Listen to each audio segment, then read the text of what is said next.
বিচার? আপনি এর কি বিচার করবেন? আপনার যদি বিচার থাকতো তাহলে ওই অপরাধীকে বুকে টেনে নিতেন না, ওই গুন্ডার পক্ষ নিয়ে কথা বলতেন না। গুন্ডা? অপরাধী? হ্যাঁ হ্যাঁ, ও সবচেয়ে বড় অপরাধী। ওর সবচেয়ে বড় অপরাধ ওর বৃদ্ধ বাবাকে সাহায্য করছে। ওর সবচেয়ে বড় অপরাধ ওর অসুস্থ মায়ের সেবা করছে। ওর সবচেয়ে বড় অপরাধ উচ্চ শিক্ষায় শিক্ষিত হয়েও মাথায় করে বোঝা বয়ে বয়ে রাস্তা ট্যাক্সি চালাচ্ছে। ওর সবচেয়ে বড় অপরাধ তুমি তুমি ওকে অমানুষের মতো মেরে রক্তাক্ত করে দেওয়ার পরেও ও তোমার গায়ে হাত তোলেনি।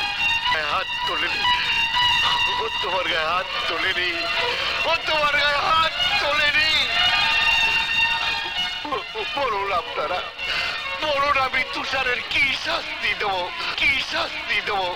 বলুন আপনারা, আমি ওর কি শাস্তি দেবো? বল তুষার, বল কেন তুই এই ভদ্রলোককে অপমান করেছিস? জবাব জবাব দে, জবাব জবাব দে, জবাব দে। জবাব? তুমি জবাব দিতে পারবে বাবা? দুটো জোয়ান ছেলে থাকতে এই বয়সে তোমাকে কেন ঠেলা ঠেলতে হয়? জবাব দিতে পারবে বাবা? কেন তোমাকে ঠেলা ঠেলতে হয়? কেন তুমি জবাব দিতে পারবে না? সেদিন তুমি আমার এই বুকের যন্ত্রণার কথা বুঝতে পারবে বাবা? তুষার, সেদিন তুমি আমার এই যন্ত্রণার কথা বুঝতে তুষার, তুষার, তুষার, তুষার।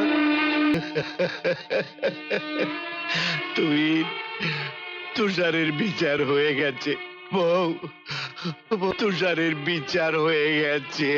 যাও যাও, তোমরা ঘরে যাও, ঘরে যাও। ওর তুষারের বিচার হয়ে গেছে, আমার তুষারের বিচার হয়ে গেছে।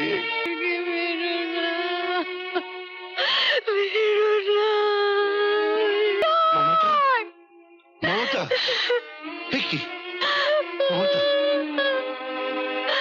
আমার তুষার কোথায়? তুষারকে আমি মেরে তাড়িয়ে দিয়েছি মমতা, তাড়িয়ে দিয়েছি। তুমি ওকে মারলে? আমি কি তুষারকে মেরেছি মমতা?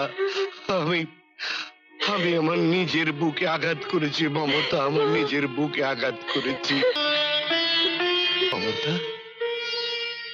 মমতা, এই হুইল চেয়ার? তুষার এনেছি। হ্যাঁ, আমার ছেলেকে মেরে তাড়িয়ে দিয়েছি মমতা, তাড়িয়ে কেঁদো না গো, কেঁদো না, দিন যাওই না, দেখে নিও তুমি 1000বার তাড়িয়ে দিলেও যাবে না, যাবে না। আমার সোনার টুকরো ছেলেকে মেরেছি মমতা, মেরেছি। না, না, না।